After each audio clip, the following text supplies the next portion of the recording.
¿Qué tal, chicos? Continuamos con la clase de ginecología. Vamos a ver ahora miomatosis uterina. Eh, bueno, con respecto a la miomatosis, recuerda que también se conoce como leiomioma, ya que es un tumor benigno proveniente del músculo liso del miometrio. Dentro de los factores de riesgo, raza negra tiene, en comparación a otras razas, es la que más prevalencia presenta en los últimos años y obviamente a futuro con respecto a la incidencia. Lo otro, edad mayor de 40 años, que la paciente haya tenido un antecedente de menarquia temprana. Recuerden que la definición de menarquia temprana es una menarquia antes o a los 10 años o antes. Antecedentes familiares de miomatosis, nuliparidad, obesidad, menopausia tardía, que haya consumido o que esté consumiendo anticonceptivos orales. Entonces, con respecto a la pregunta, te dicen una mujer de 40 años, ¿ok? Estar dentro del rango de factores de riesgo. Dentro de los síntomas que vamos a ver ya del cuadro clínico de miomatosis, tenemos una clasificación así según la topografía o localización del mioma, puede ser subseroso, intramural y submucoso, ¿no? El más frecuente, recuerden que es el intramural. Luego sigue el subseroso y luego sigue el submucoso, que es un mioma que protruye hacia la luz la luz uterina interna, ¿no? Hacia el endometrio, en otras palabras. Por lo que los miomas submucosos son los que más sangran. Por lo que recordar una paciente con una masa a nivel del útero asociado a un sangrado uterino normal y dolores mucho más intensos durante el ciclo menstrual, se van a asociar con miomas submucosos. Los miomas intramurales también sangran, pero no tantos como los submucosos, igual hay dismenorrea. Ambos se asocian con infertilidad de factor uterino porque el mioma interfiere con una buena implantación. Otro punto es que a partir de los intramurales y subserosos es mucho más fácil palpar esa masa y en comparación a, a la adenomiosis, recordar, el útero en la adenomiosis es un útero liso, simétrico y sensible. En cambio, eh, los miomas son mucho más duros en consistencia, no tanto como piedras, pero obviamente están en consistencia aumentada, y no son lisos, sino son de superficie irregular. Eso te ayuda mucho a diferenciarlo con una adenomiosis. Recordar, superficie irregular, el otro es liso. En los subserosos, a su vez, no se asocian mucho al sangrado uterino, sino se van a asociar a dolor pélvico, a incontinencia urinaria, a retención urinaria, estreñimiento. ¿Por qué? Porque con respecto al útero, el mioma está sobresaliendo hacia órganos adyacentes, vejiga, sigmoides y recto, por lo que, aparte de que la paciente siente una masa que esté en su pelvis y tenga dolor pélvico crónico, va a presentar incontinencia urinaria, retención urinaria o estreñimiento crónico. ¿Ok? Como el submucoso es el que más sangra y a su vez el intramural también genera sangrado, las complicaciones del mioma de chicos es una anemia por deficiencia de hierro, ¿no? Por pérdidas crónicas de sangre. A su vez, otra complicación es la infertilidad uterina con respecto a ginecología. Entonces, tenemos una paciente de 40 años que acude por ginecorragia, niega retraso menstrual, un útero de consistencia aumentada y superficie irregular. Ya con eso, como les digo, ¿no? Al identificar que te dicen ginecorragia, más de 40, útero aumentado de tamaño, con consistencia aumentada y superficie irregular, hablamos de miomatosis uterina. ¿Cómo descarto con adenomiosis? Recuerden que acá hay liso, superficie lisa.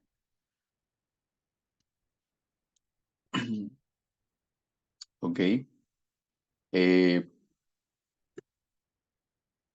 Luego tenemos un mioma uterino submucoso, son tumoraciones benignas, cuyo signo más frecuente, recuerden que los submucosos son los que más sangran. Paciente con útero miomatoso, útero de consistencia aumentada y superficie irregular, presenta metrorragia, hipermenorrea y anemia. ¿Ya? ¿Qué tipo de mioma se trata? Recuerden, ¿cuál es el que se asocia más a anemia, el que se asocia más a sangrado?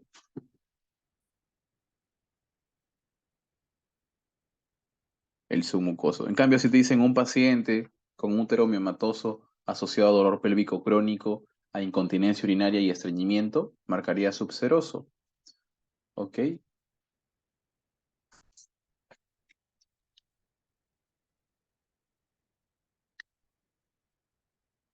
¿Qué más? Continuamos con, perdón, con miomatosis. Te preguntan, una paciente mujer de 45 años acude por hemorragia uterina intermitente al perdón, espeloscopía. Se encuentra un escaso sangrado en el canal cervical, el tacto sin alteración, la ecografía no muestra más. Ya. Entonces, en el contexto de una paciente mayor de 40 con hemorragia intermitente y que descartamos un sangrado de origen cervical, vaginal, vamos a encontrarnos ya que puede ser un mioma que no se puede observar en la pared uterina, ¿ya chicos? Entonces, esos miomas que se esconden de la ecografía pélvica se tienen que revisar con histerosonografía. Y acá te coloco que la histerosonografía no me sirven para localizar miomas o mucosos que no se detectan con la ecografía pélvica, más que todo, ¿ya? Pélvica, ¿ok? Pero recuerden que la ecografía es la modalidad inicial para el diagnóstico de miomas. Obviamente, estos miomas son mucho mejor vistos en la ecografía cuando son intramurales o son subserosos. Los submucosos no, por lo que se necesita una histerosonografía. Ahora tenemos el manejo de un mioma. Mujer de 28 años, desde hace 5 meses, presenta hipermenorrea. ¿Ya? Con anemia, ok, moderada. Ecografía, mioma submucoso de 3,8 centímetros, no pediculado. ¿Ok? En esta ecografía nos revela un mioma submucoso. ¿Ok? Entonces, recordar, cuando tenemos una paciente que es sintomática, ¿ya? Hay que darle manejo quirúrgico dependiendo si es que tiene estos puntos. Miren, joven, ¿no? Ya, una gestación, ¿ok? No tiene hijos vivos, ha tenido un aborto. Entonces, por lógica, desea concebir. Tiene un mioma submucoso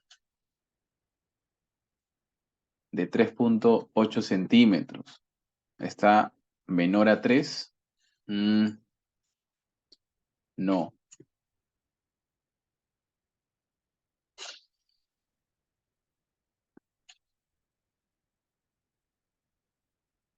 Perdón, está menor a 5 porque es lo máximo, ¿ya? Menor a 5 según el ENAM es menor a 5. Sí, porque es 3,8. Entonces, la respuesta sería miomectomía histeroscópica para este mioma submucoso menor a 5 centímetros.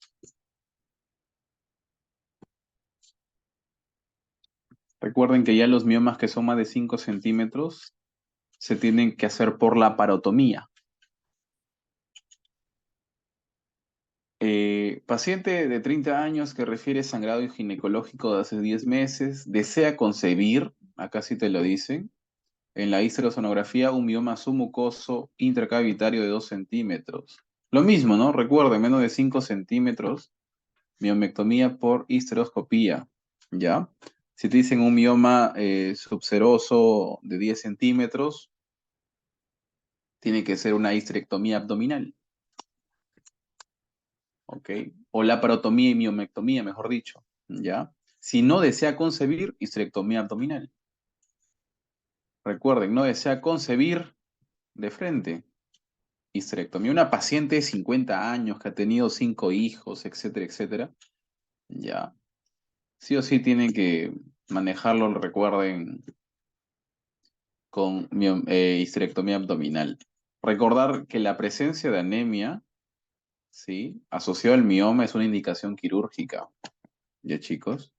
Los síntomas que comprimen vejiga y rectos sigmoides, producto de miomas subserosos, también es manejo, indicación quirúrgica. Lo mismo de una paciente que le han revelado un mioma que quiere concebir y que no puede por el mioma, infertilidad, también es manejo quirúrgico. ¿Ya? Entonces, este algoritmo, sépanlo bien. Luego vamos a ver amenorreas. ¿Ya, chicos? Damos primero la teoría. Con respecto a amenorreas, recuerden que hay primaria y secundaria, ¿no? Primaria es cuando hay ausencia netamente de menarquia, ¿ya? Y la paciente ya tiene más de 15, más de 13 años, dependiendo si es que ha desarrollado o no caracteres sexuales, y aún no menstrua, esa es amenorrea primaria. Amenorrea secundaria es cuando una paciente que se ha presentado su menarquia y durante toda su etapa fértil tiene un periodo, si es regular, más de 3 meses sin menstruar, o si es irregular, más de 6 meses sin menstruar. Ahí hablamos de amenorrea secundaria, ¿ok? Pero ya la paciente ha presentado menarquia, ¿ya? Entonces, en el caso clínico es importante diferenciar si es que ha presentado o no menarquia. Entonces, con respecto a la amenorrea primaria, las causas más comunes tenemos que pueden ser trastornos congénitos, que es lo más común, como le digo. Pueden ser trastornos o malformaciones anatómicas, ¿ya? Un ejemplo, si es que te colocan en el ENAM, ya ha habido preguntas de pacientes que presentan hematocolpos o en la ecografía se observa una paciente con amenorrea primaria, que en la ecografía se observa acumulación de sangre en el útero, ¿ok? O te colocan en sí hematocolpos. Lo que puedes pensar en las alternativas tenemos tabique vaginal transverso que no permite la salida de sangre, el himen imperforado lo mismo, igual que la atrasia de cuello uterino y la fusión de los labios. ¿Ok? Esas 4 patologías se asocian a la obstrucción de la salida de la menstruación, por lo que se produce una acumulación que se conoce como hematocolpos. ¿Ya? Recordar también otra patología es la agenesia de los conductos de Müller, que en otras palabras me da el desarrollo, perdón, la ausencia del desarrollo del útero. Dentro de los trastornos endocrinos, la bibliografía o los libros nos pueden clasificar las amenorreas por hipogonadismo hipergonadotrópico, hipogonadismo hipogonadotrópico. ¿Esto a qué se debe? A los valores de estrógeno y FSH. En amenorreas es importante solicitar tu perfil de hormonas sexuales. Si el estradiol está normal y FSH normal, hablamos de una amenorrea eugonadotrópica. Ya, y buscas entre esas patologías. Pero en cambio, si te dicen una paciente con insuficiencia ovárica precoz por una malformación cromosómica que puede ser síndrome de Turner o síndrome de Swiner, el más común que toman chicos es el síndrome de Turner. Y ustedes tienen que saber en el síndrome de Turner cuáles son las características físicas o el fenotipo, en otras palabras, de este síndrome. ¿Ya? Una paciente con amenorrea que presenta talla baja, cuello corto y ancho, la oreja con implantación baja. ¿Cuál es el diagnóstico? Síndrome de Turner. ¿Ok?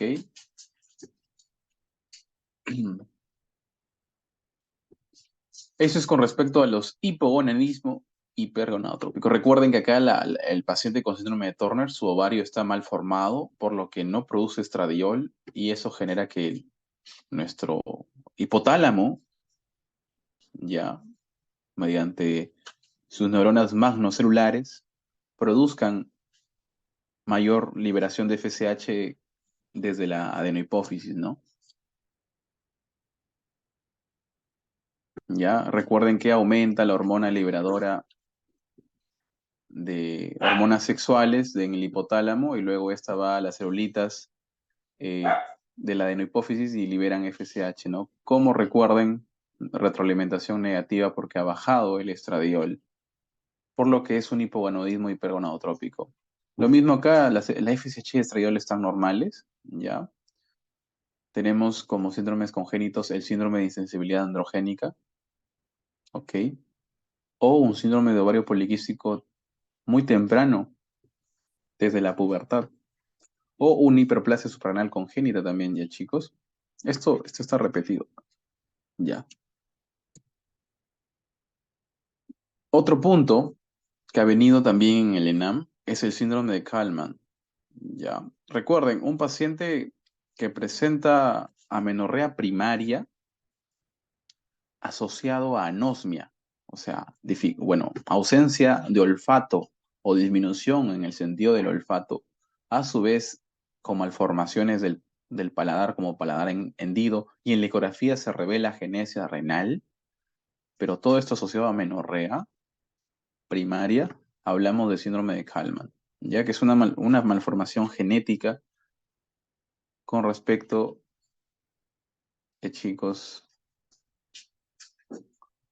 a a una menorrea por hipogonadismo hipogonadotrópico, porque ¿qué tiene que ver? O sea, se altera el hipotálamo acá, generando así una FSH disminuida, por lo que el estradiol obviamente no se estimula en su producción. Dentro de la menorrea secundaria, la causa más frecuente, recuerden que es SOP, ya luego obviamente del embarazo. Si es que te preguntan la causa más frecuente en general es el embarazo, ¿no? Pero en ausencia de embarazo es el SOP, ya. En el ENAMA también ha venido preguntas sobre una paciente con amenorrea secundaria porque ha tenido menarquia a los 11 años, pero a los 18 años ha dejado ya hace 10 meses de menstruar. Eh, en la ecografía se revela múltiples adhesiones con obliteración de la cavidad uterina. La paciente revela antecedentes de EPI en dos ocasiones asociados a un aborto a un aborto con legrado, ¿no? Como manejo. Entonces, todo eso me va a concluir que es un síndrome de Asherman. ¿Ya, chicos? De Asherman.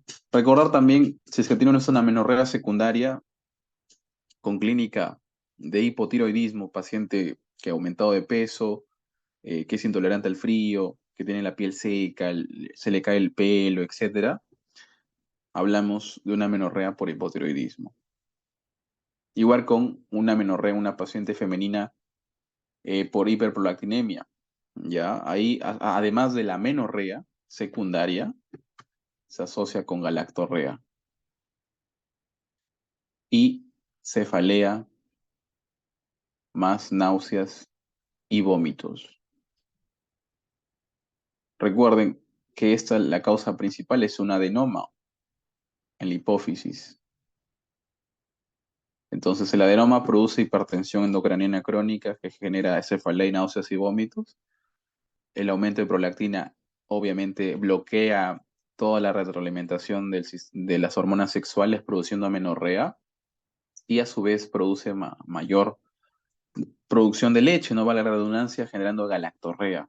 ¿Ya, chicos? Entonces, conociendo esto básico importante, vamos a definir las siguientes preguntas. Una paciente de 18 años consulta por falta de menstruación, ¿ya? Entonces, una paciente de 18 años, chicos. obviamente no te dicen que tiene menarquia. Entonces, vamos en primaria. Por esto, simplemente por eso, y también porque ya supera los 15 o 13 años, aunque no te diga que tiene caracteres o no sexuales desarrollados, ya, pero tiene 18 años. Por lo que hablamos de una menorrea primaria.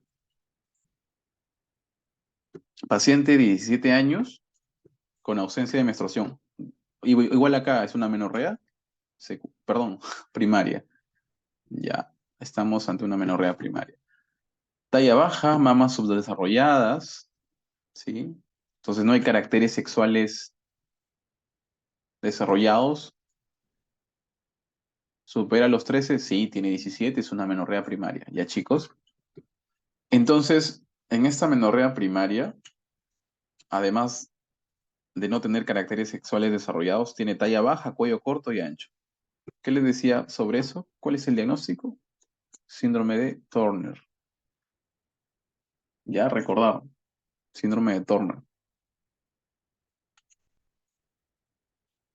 Paciente de 21 años que consulta por ausencia de menstruación, niega relaciones sexuales, se evidencia la presencia de caracteres sexuales secundarios. Hablamos de una menorrea primaria, sí. Si hablamos, recuerden cuando existe caracteres secundarias, tiene que ser más de 15. Si no tiene, ya más de 13. Y cumplen en las dos preguntas que hemos visto. Pero ¿qué pasa? Que en esta paciente tiene una masa pélvica palpable, ya, y en la ecografía revela un hematocolpos. ¿Cuál de las siguientes patologías podría ser? ¿Síndrome ovario poliquístico? No. Turner tampoco, ni Klinefelter, no nos dice más clínica, ¿ya? Lo que nos queda es tabique vaginal transverso, ¿ok? Que es una malformación anatómica, recuerden, amenorrea primaria. Las aleaciones intraurinas extensas, hablamos de amenorreas secundarias, por lo que no es. Paciente de 25 años de edad que presenta como antecedente de interés dos abortos provocados, ¿ok? Tiene antecedentes esto. Endometritis, ya. Obviamente, si es que tiene abortos, obviamente ha menstruado, ¿no? Ya, chicos. Entonces presenta menorrea, ya hace un año, ha superado los 3 meses, no nos dicen si es regular, y ha superado los 6 meses si es irregular. Lo mismo da porque ya tiene 12 meses, ha superado los dos. Hablamos de una menorrea secundaria, ya recuerden, regular y irregular, ¿ok? Una menorrea secundaria, ya. Pero no nos quedamos ahí porque nos dice, ¿ok? Nos dice que ha habido antecedentes de aborto y antecedentes de EPI. ¿Cuál sería el diagnóstico para esta menorrea secundaria?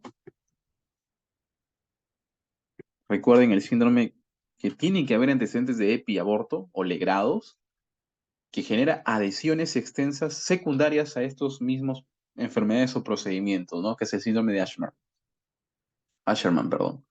Mujer de 25 años, 3 hijos, ¿ya? Ciclos regulares, ¿ok? Ciclos regulares, ¿ya? Se aplica un anticonceptivo y hace 2 meses no regla. Obviamente es una menorrea secundaria, ¿ya?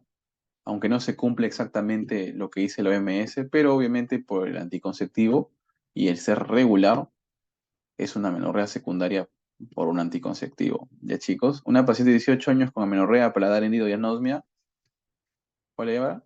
Calman, ¿no? Recuerden, malformación del hipotálamo con asociación de una malformación del bulbo olfatorio. Y obviamente una malformación del paladar, ¿no? Toda esa zona de ahí de la cabeza. Amenorrea, paladar hendido y anosmia. Ahora vamos a entrar a una de las patologías más preguntadas, que es el síndrome de ovario poliquístico. ¿Ok? El síndrome de ovario poliquístico. En el síndrome de ovario poliquístico, chicos, hay que reconocer signos específicos que van a ser muy fácil para que ustedes puedan determinar esta enfermedad, ¿ya? Van a ver que todos vamos a marcar ovario poliquístico. ¿Qué tienen en común? Trastorno del ciclo menstrual, ya. En esta no tiene ya, pero ¿Qué otro signo, aparte del trastorno obesidad, sobrepeso? ¿Ok? ¿Qué más? Otro. Hirsutismo. Vello facial excesivo, lo mismo. ¿Ok? Otro punto, acné. ¿Ya? Acné. ¿Ok?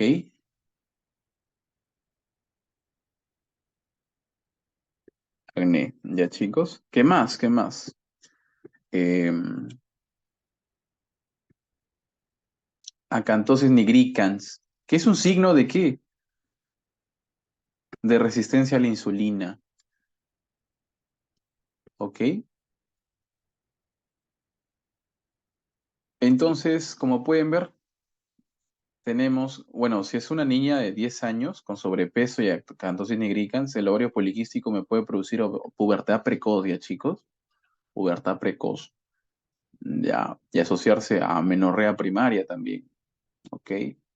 En niñas, recordar, en un síndrome ovario poliquístico temprano. Entonces, conociendo esto, miren, uno, trastornos de la menstruación, ¿ya? Tiene que tener ese criterio. El más usado, recuerden que es Rotterdam.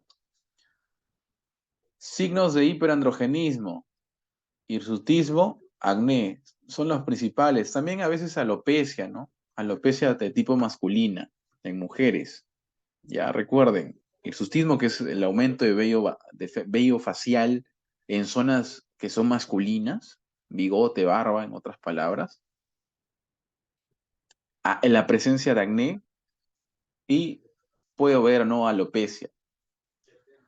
Eso, esos dos. A su vez se va a asociar con otro, ya chicos, acá igual lo coloco, miren. Aparte de la disfunción menstrual, que es el signo inicial, hablamos de hirsutismo, que es un vello grueso, en un patrón masculino, que es muy frecuente en las pacientes con ovario poliquístico. A su vez, el acné de tipo o de características vulgares, ¿ya? Y la alopecia que había mencionado. ¿Ok? El otro punto es que la paciente presenta síndrome metabólico. ¿Por qué? Porque presenta obesidad o sobrepeso. Genera intolerancia a la glucosa, que, que es producida obviamente por la resistencia a la insulina generado por el síndrome ovario poliquístico. Por lo que un signo muy importante a determinar en una paciente con obesidad, infertilidad, trastorno del ciclo menstrual y a su vez acné y vello facial es la presencia de acantosis nigricans. Es un marcador cutáneo de resistencia a la insulina en una paciente con este contexto, obviamente, porque también la acantosis es un signo paraneoplásico de cáncer gastrointestinal. ¿Ya? Pero recordar, esto es lo que tú tienes que buscar en un signo, de signos, perdón, para definir un ovario poliquístico clínicamente, nada más. ¿Ok, chicos? Clínicamente. ¿Ok? Eso, nada más, ¿ya? Eso. No preguntan mucho. Si es que les preguntan criterios de definición de ovarios por ecografía, ya, es más de 12 folículos, más de 12 folículos, ya, chicos. Y un volumen folicular más de 10 centímetros cúbicos. Esos dos.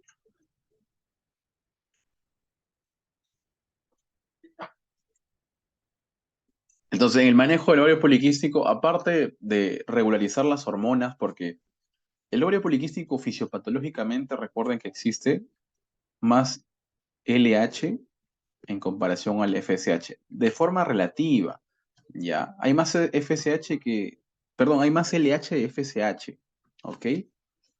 Esto genera que la teca, recuerden la teca, más que todo la teca interna, ¿ya?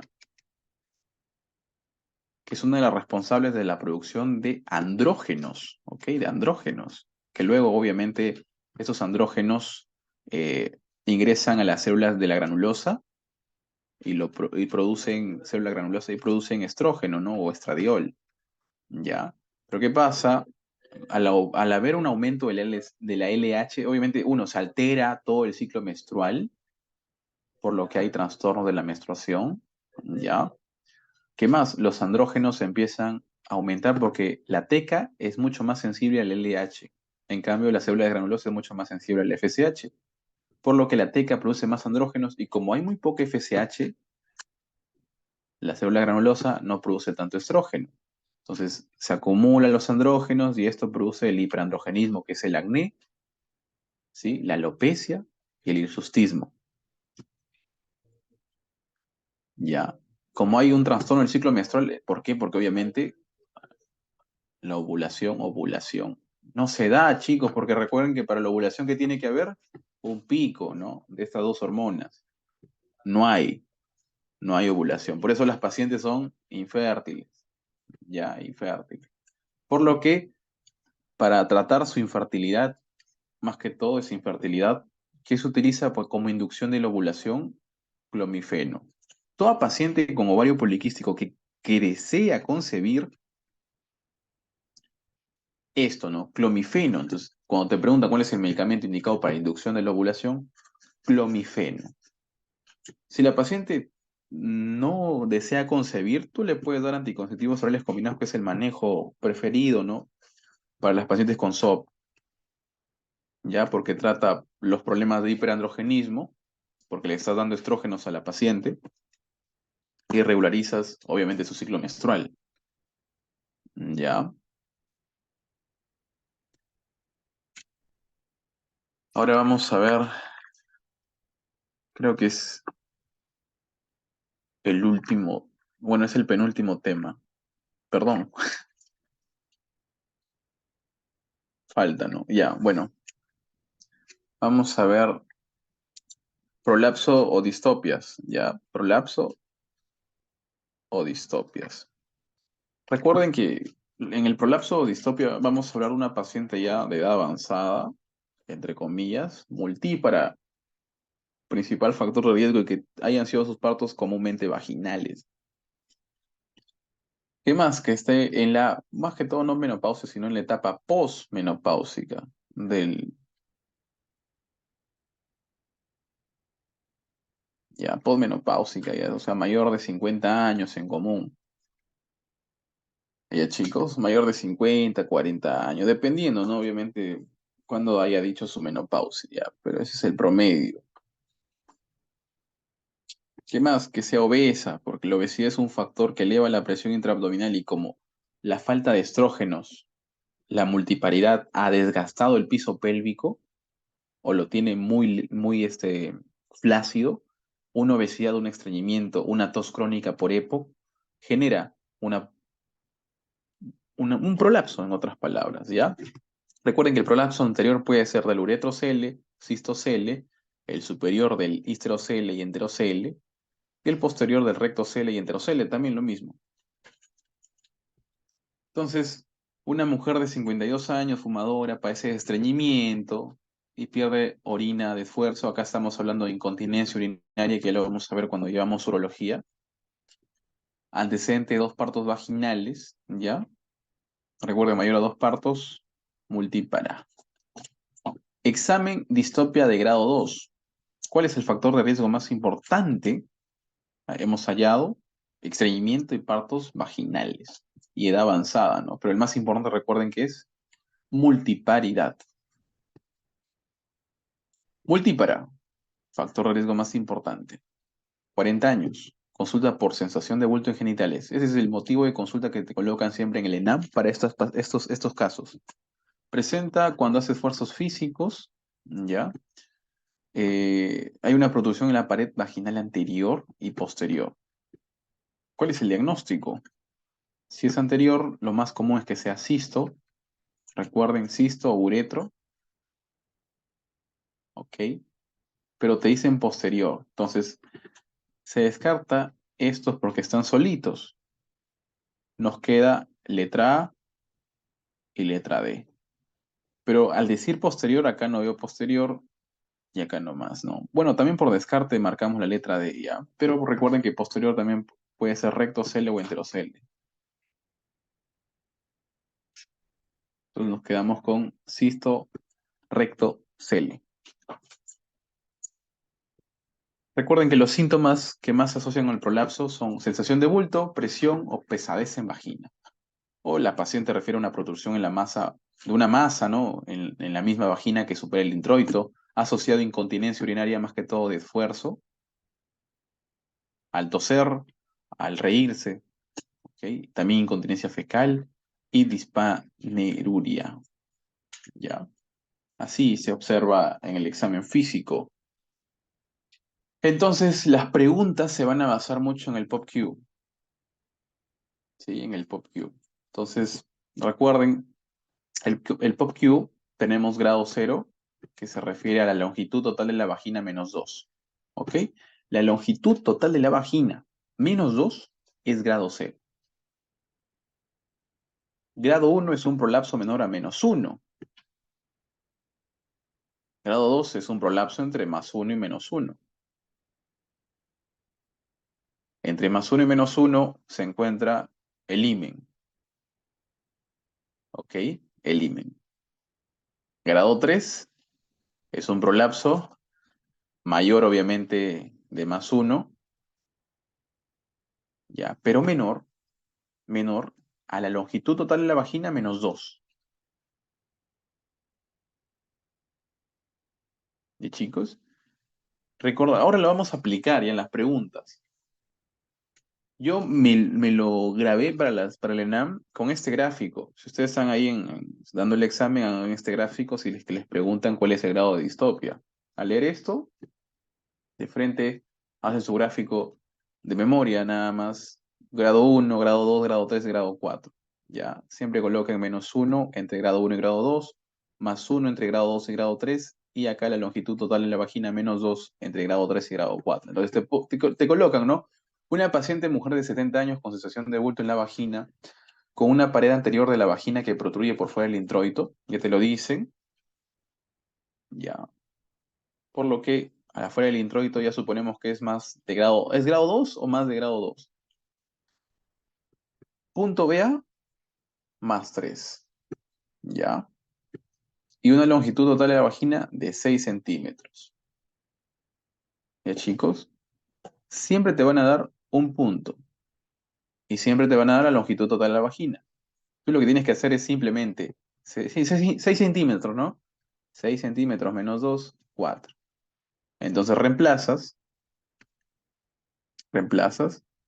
y acá ya no sería longitud de la vagina menos 2, sino sería 4 centímetros. Entonces, menos uno entre grado uno. Grado 2 menos uno menos, más uno.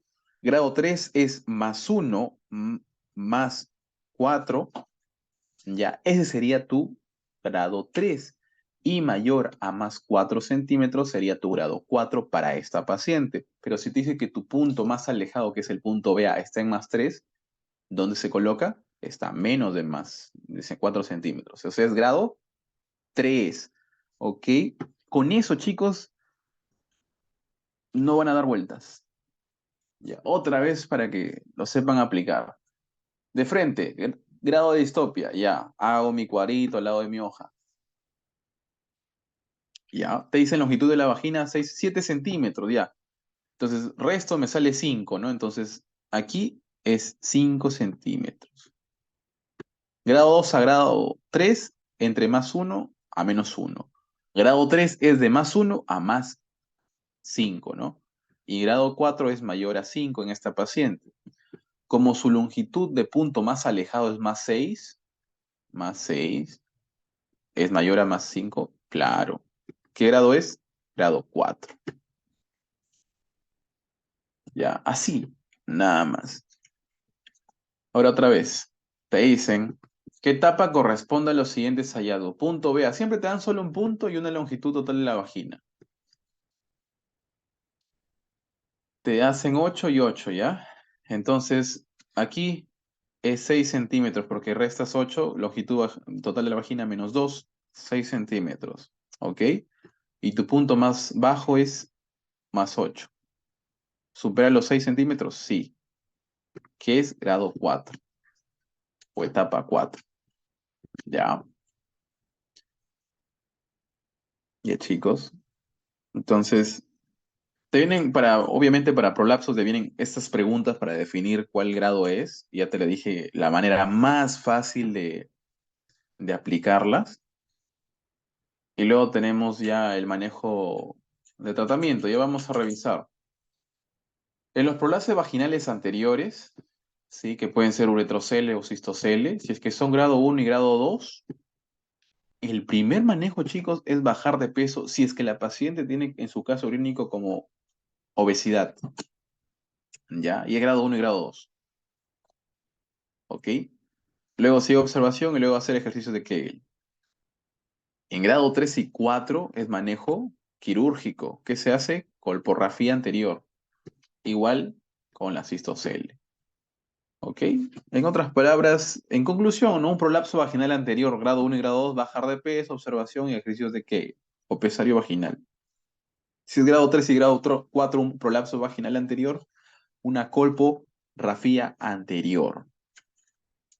En el prolapso vaginal superior, recuerden que puede ser histerocele o enterocele. Si es grado 1, bajar de peso, observación, ejercicios de que histerocele. Grado 2, a partir de grado 2 a grado 4, si es que la paciente tiene una paridad satisfecha, histerectomía vaginal total. Ya, paridad satisfecha. Siempre la histerectomía es siempre importante evaluar la paridad. Ya. Si no, puede ser una reparación conservadora de Manchester, que es una de las más usadas, o colpocleisis también. El enterocele, ¿sí? Se puede ser el mismo, ¿ya? Pero se recomienda un manejo profiláctico con histerectomía. Y grado 2 y grado 4, su cultoplastia de Macal, que es una de las más usadas. Con respecto a rectocele, grado 1, ya saben, medimos 3 puntos. Grado 2 a grado 4, colporrafía posterior. Ya. Entonces, conociendo eso, te dicen una paciente de 60 años, obesa, estreñida, acude por sensación de bulto y pérdida de la orina al esfuerzo. Distopia grado 1. ¿Cuál es la primera medida en esa distopia? Bajar de peso. ¿Ok? Bajar de peso. Paciente de 65 años, gran multípara. Acude por sensación de bulto y pérdida de orina al esfuerzo. Lo mismo. Se diagnostica cistocele grado 3. Es un prolapso anterior grado 3. Recuerden que grado 3, grado 4 en prolapso anterior. ¿Cuál es el manejo quirúrgico? Colporrafía anterior.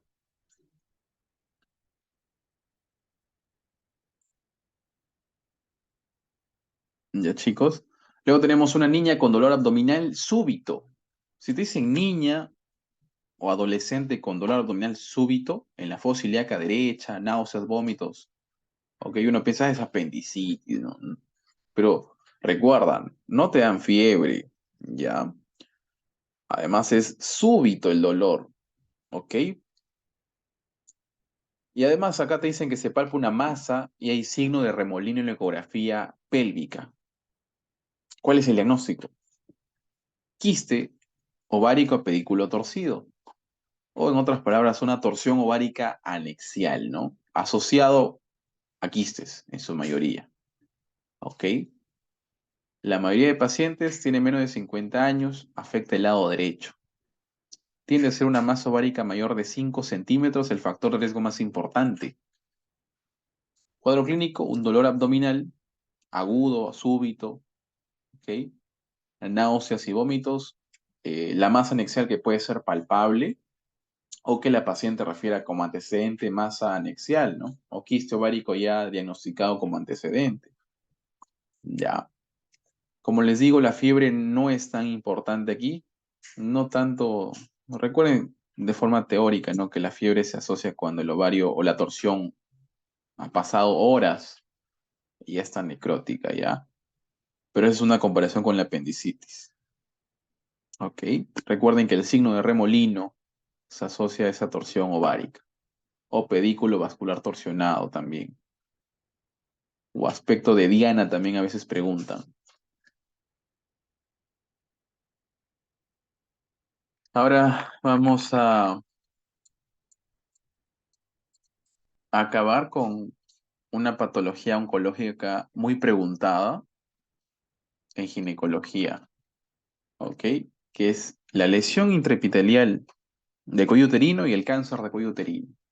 Con respecto a la lesión intraepitelial del cuello uterino, hablamos como método de prevención secundaria para el diagnóstico oportuno a la citología cervical, o llamada también Papa Nicolau, ¿ya?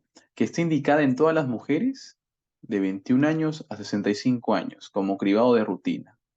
La pregunta es, ¿cada cuánto? Ya sabemos que es a partir de los 21 años, pero de los 21 años hasta los 30, según las guías, se realiza cada 3 años.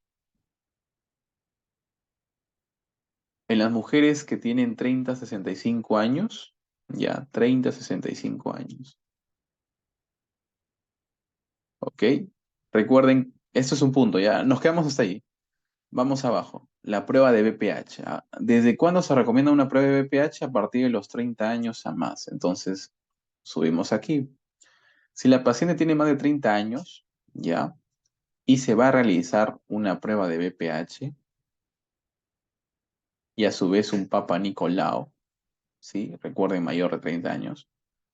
Si es que se hace esa prueba conjunta, ya, cada 5 años se lo puede realizar. Si es que solamente es el PAP, cada 3. ¿Ok? Recordar nada más las terminologías de los resultados del PAP. Hablamos, miren, si es que te colocan en el ENAM una paciente con múltiples factores de riesgo, ya múltiples parejas sexuales, etcétera, viene por su Papa Nicolau de rutina, o ya de cribado, y presenta una lesión intraepitelial escamosa de bajo grado. ¿Cuál es el manejo? Seguimiento. Ya. ¿Cuándo damos seguimiento? Cuando el BPH, la prueba de BPH sale negativo. Si en la lesión intraepitelial escamosa de bajo grado la BPH sale positivo, se le indica colposcopía, ¿sí? Colposcopía. Los papanicolaos por encima, ya por encima, chicos, de lesión de alto grado, o sea, alto grado, en otras palabras, se realiza colposcopía. Ya, si la colposcopía está normal, se realiza biopsia. ¿Ok? Entonces vamos aquí. Entonces, se le hace un papanicolao. Ya, miren, recuerden papanicolao, perdón. Y si está en bajo grado y el BPH sale positivo, acá falta añadirle, con BPH positivo, ya se hace colposcopía. Alto grado, sí o sí, colposcopía. En la colposcopía presenta lesiones, biopsia. ¿Ok? Biopsia. Si es que no hay lesiones, su curetaje y su PAP. Si es que la BPH sale negativa aquí, en el alto grado, ya. PAP en 6 meses, 2 veces nada más. Si es que sale positiva la BPH en un paciente con alto grado, con colposcopía, sin lesiones, su CONOLEP como manejo invasivo, ya. En pacientes que tienen lesiones colposcópicas y se realizó una biopsia y tienen NIC1, seguimiento 2 años. Si es que persiste las alteraciones, su CONOLEP. Pero si tiene NIC2 y NIC3 es CONOLEP, ¿ya chicos? Manejo inicial, ¿ya? En pacientes con bajo grado y BPH positivo y la colposcopía ha salido sin lesiones, ¿ok? Se hace su seguimiento de 2 años, su PAP a los 6 meses y su prueba de BPH a los 12 meses. Es el algoritmo. Entonces, ¿en qué momento se recomienda realizar el Papa Nicolau? A partir de los 21 años. Y aquí recomiendas hacer la prueba para VIH, perdón, para BPH a partir de los 30 años. No se olviden. Independiente, recuerden, independiente de las relaciones sexuales. Ya. Mujer de 44 años con una paca normal, ¿sí? Una lesión de bajo grado, ya. No hay lesiones colposcópicas, ¿ok? Puedes agregar BPH negativo, no hay lesiones, perdón, ajá, o BPH positivo si quieres agregarlo, pero lo que manda es la colposcopía. Si no hay lesiones, ¿qué haces? Papa a los 6 meses. ¿Ok? Si hubiera lesiones, solicitas biopsia. Como acá, paciente con Papá Nicolau positivo, lesión de alto grado, con presencia de lesiones colposcópicas, ¿qué haces? Biopsia. Y ahí tenemos NIC 1, seguimiento. NIC 2 y NIC 3 con OLEP. O colonización también se llama, ¿ya?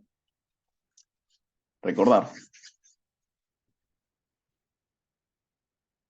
Con respecto al cáncer ya hablando, sí, recuerden que el BPH 16 y 18 en serotipos es el que en 75% de casos se asocia al cáncer de cuello uterino. ¿Qué más?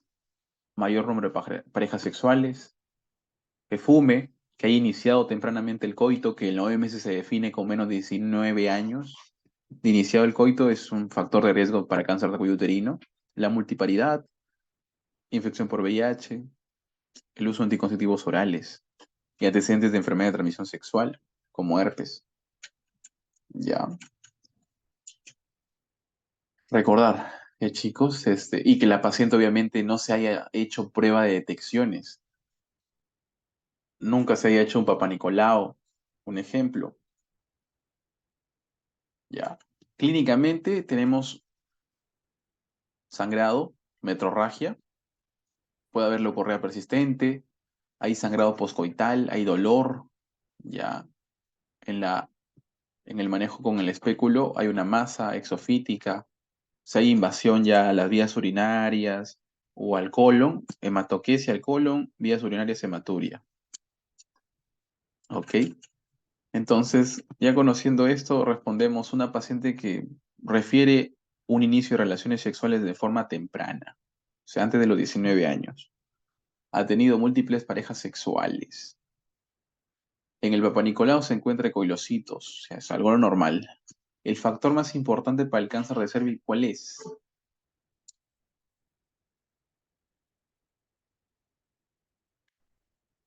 No lo dudes, aunque sea tan obvio, ¿ya? Infección por VPH.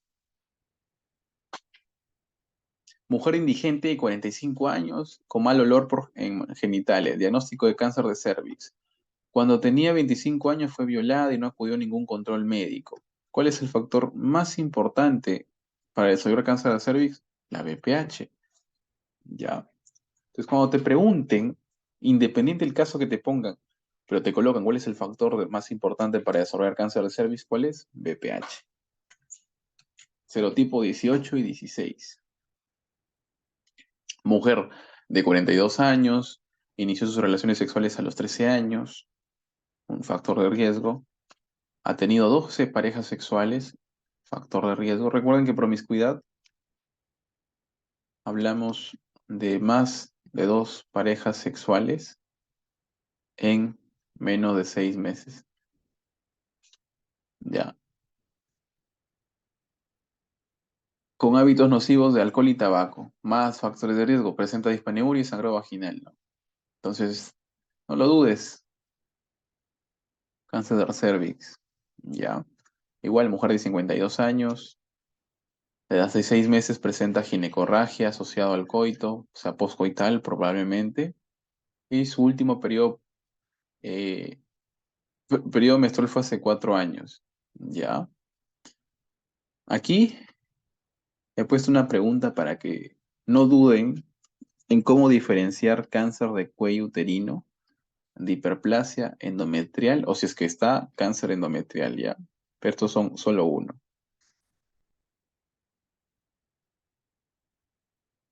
Miren, mujer, en donde te dicen, cuando te dicen que tiene un sangrado, ya lo hemos visto en la clase anterior, ¿no? Un sangrado, ¿ok? Uterino normal, en una paciente posmenopáusica. No dudes, ¿qué es hiperplasia endometrial? ¿Ya? Letra A. Para que veas la diferencia con cáncer de cervix. Acá sí te ponen los factores de riesgo. ¿Ok? Si te dicen paciente de 60 años que hace 6 meses presenta ginecorragia asociada al coito, su último periodo premenstrual fue hace 10 años, es obesa, es hipertensa, sospechas, si es que está hiperplasia endometrial, marcas esa. O si no, cáncer endometrio. ¿Ok? Pero nunca ponen los dos juntos.